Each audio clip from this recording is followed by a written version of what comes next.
নমস্কার বন্ধুরা, আমার ফার্স্ট ডেইলি ব্লগে তোমাদের সবাইকে স্বাগত জানাই। আজকের দিনটা ছিল আমার এই সিজনে সুইমিং পুলের প্রথম দিন। এই দিনের এক্সপিরিয়েন্সটাই শেয়ার করছি।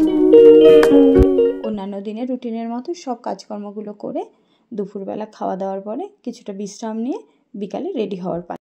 এখানে কতগুলো জিনিস নিয়ে নিয়েছি যেগুলো পুল থেকে উঠে স্নানের পর আমাদের দরকার হবে। আর তার সাথে দেখো এই ছোট বোতলটা একটু স্মুদি বানিয়ে নিয়েছি মেয়ের জন্য। মেয়ে কলেজের ক্লাস করে হস্টেল থেকেই আসবে। ওর অ্যাডমিশন গত সপ্তাহে হয়ে গেছিল আর ও এভাবেই আসে। আজকে একদিকে যেমন ছিল আমার পুলের প্রথম দিন, আবার কিছু দরকারি জিনিস কেনারও ছিল, সেজন্য আমি নির্ধারিত সময়ের বেশ কিছুক্ষণ আগেই বেরিয়ে পড়েছি। আমাদের এই টাউন হলের আশেপাশে অনেকগুলো স্পোর্টস আর গেমের দোকান আছে, তো সেইখানটাই আমি চলে এলাম। আর এটা ঠিক ওই বাজার কলকাতার পাশের একটি দোকানে আমি চলে এসেছি। দোকানদার দাদা আমাকে অনেকগুলো চশমাই দেখালেন। লো টু হাই রেঞ্জের অনেক চশমা দেখলাম, তবে এই নীল চশমাটার একটা কানে জল না ঢোকার জন্য একটা গ্রিপ রয়েছে, সেজন্য আমি এই চশমাটাই নিলাম আর তার সাথে এই টুপিটাই নিয়ে নিলাম। আগের সিজনে আমি তো সুইমিং করতাম, সেজন্য কস্টিউমটাও আমার কাছে রাখাই ছিল। তাই টুপি আর চশমা নিয়েই আমি মেন গন্তব্যের দিকে আবার রওনা দিলাম।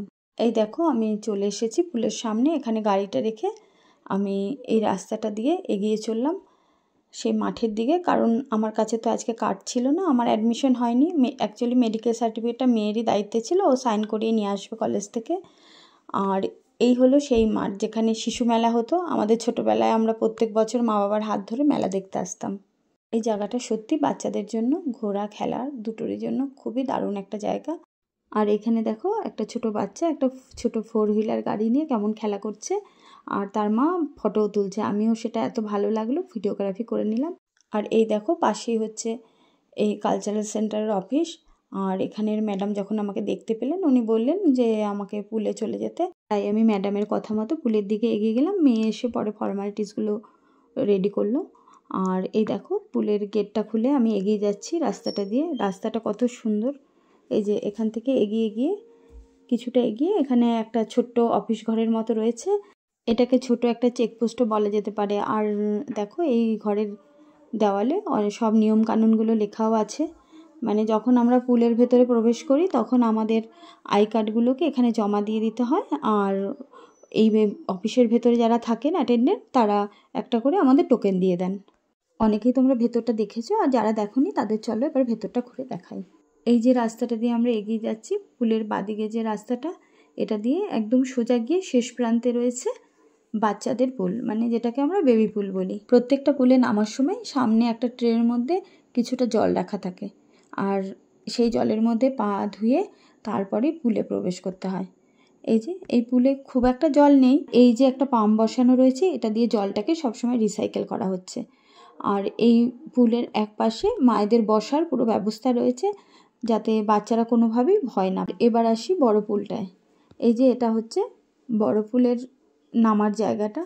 ওই যে বললাম সব পুলের নামার জায়গাটাতেই একটা করে ট্রের মধ্যে জল রাখা থাকে, সবাই পা ধুয়েই পুলের মধ্যে নামে। আমাদের ব্যাচের টাইমিংটা হলো ওই মোটামুটি 45 মিনিটের মতো, 6টা থেকে 6টা 45 মিনিট। তো এটা একদম পিওর লেডিস ব্যাচ। এখানে পুরুষ মহিলা দুটো আলাদা করে চেঞ্জিং রুমেরও ব্যবস্থা রয়েছে, আর বাইরে কয়েকটা স্নানের ব্যবস্থা করা হয়েছে, সেগুলো বাচ্চারা ওখানে শাওয়ার নিতেই পারে। মানে এখানে শুধু আমরা মহিলারাই থাকি, সেজন্য আরও বেশি স্বাচ্ছন্দ্যের ব্যাপারটা আমাদের থাকে। আর এই সময়টা 45 মিনিট কীভাবে যে আমাদের কেটে যায় সেটা আমরা সত্যিই বুঝতে পারি না। আর সারাদিনের আমাদের রুটিনের পরিশ্রমের পর আমার তো মনে হয় এই জায়গাটাই আমাদের একটা অক্সিজেন নেওয়ার খুব পারফেক্ট জায়গা। সত্যি ভীষণ ভালো লাগে।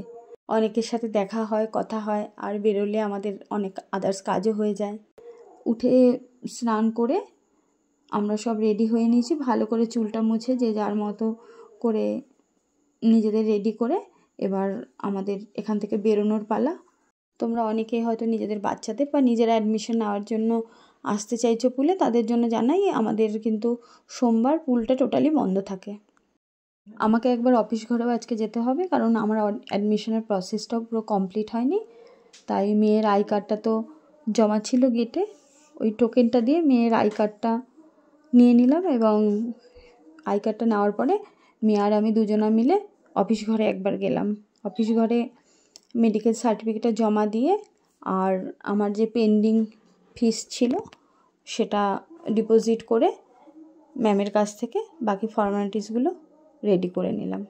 ফেরার সময় কিছুটা ফল আর বেশ কিছুটা সবজি আর পাট শাক নিয়ে এসেছিলাম। সেই পাট শাকটা ধুয়ে পরিষ্কার করে নুন, হলুদ, একটু চালের গুঁড়ো, একটুখানি তার মধ্যে দিয়েছিলাম বেসন আর সামান্য একটু চিনি দিয়ে ভালো করে পাট পাতাটাকে মেখে পাট পাতার বড়া বানিয়ে নিয়েছিলাম। অ্যাকচুয়ালি এই পাট পাতার গরম গরম বড়াটা আমাদের ঘরে ঘি দিয়ে ভীষণ খেতে ভালোবাসে। আর তার সাথে ছিল সকালে আলু পনিরের তরকারি। গরম গরম ভাতও আমার হয়ে গেছিলো, আলু পনিরের তরকারি, গরম ভাত আর তার সাথে পাট পাতার বড়া দিয়ে আমাদের ডিনারটা কমপ্লিট করলাম। ভিডিওটা তোমাদের কেমন লাগলো জানিও।